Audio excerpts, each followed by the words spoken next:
ഇയാളെ എങ്ങനെയിട്ട് കഷ്ടപ്പെടുത്താതെ നമുക്കിത് റിമൂവ് ചെയ്യാം.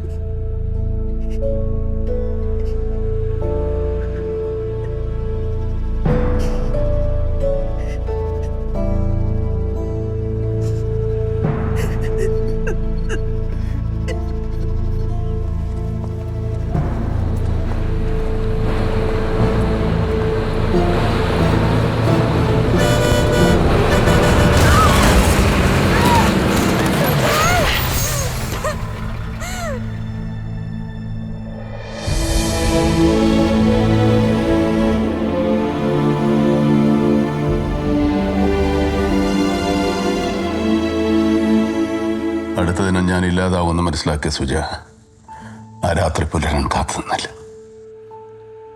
ആദ്യ പ്രണയത്തിന്റെ രക്തസാക്ഷിയായി ഈ ചെയിൻ ഓഫ് എവൻസിന്റെ രണ്ടാമത്തെ കൊളാറ്ററൽ ഡാമേജ് ആയി അവൾ മരിച്ചു.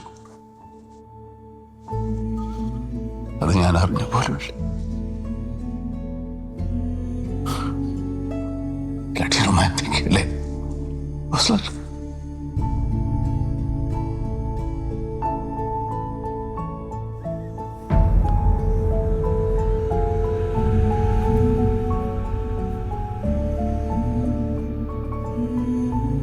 അവളില്ലാതായ ആദ്യ ദിനം തന്നെ എനിക്ക് ജീവൻ വെച്ചു.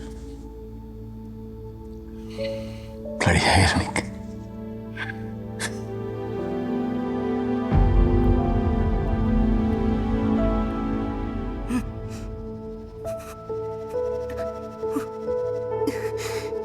മോനെ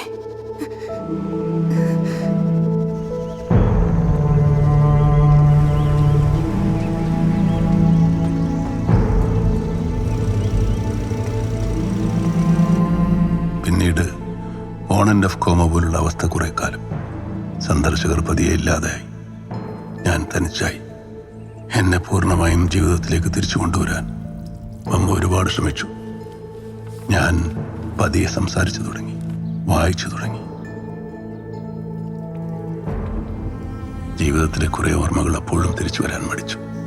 അതിലൊന്നായിരുന്നു എൻ്റെ മെഡിക്കൽ PG കാലഘട്ടം. അത് ഞാൻ പൂർണ്ണമായും മറന്നുപോയി.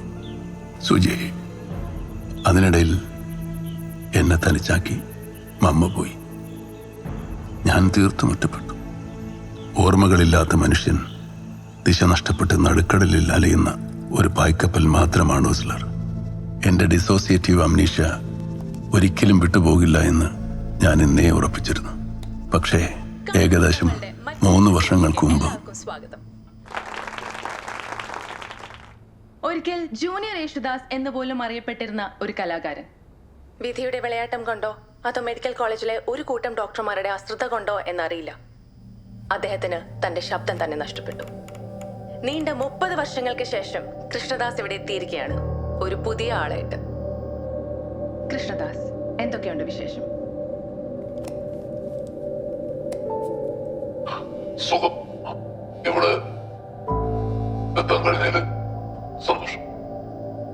നമ്മുടെ കൃഷ്ണദാസ് യഥാർത്ഥത്തിൽ ആരായിരുന്നു എന്നറിയാൻ ഇനി നമുക്ക് അദ്ദേഹത്തിന്റെ ഒരു പഴയ വീഡിയോ കണ്ടു നോക്കാം.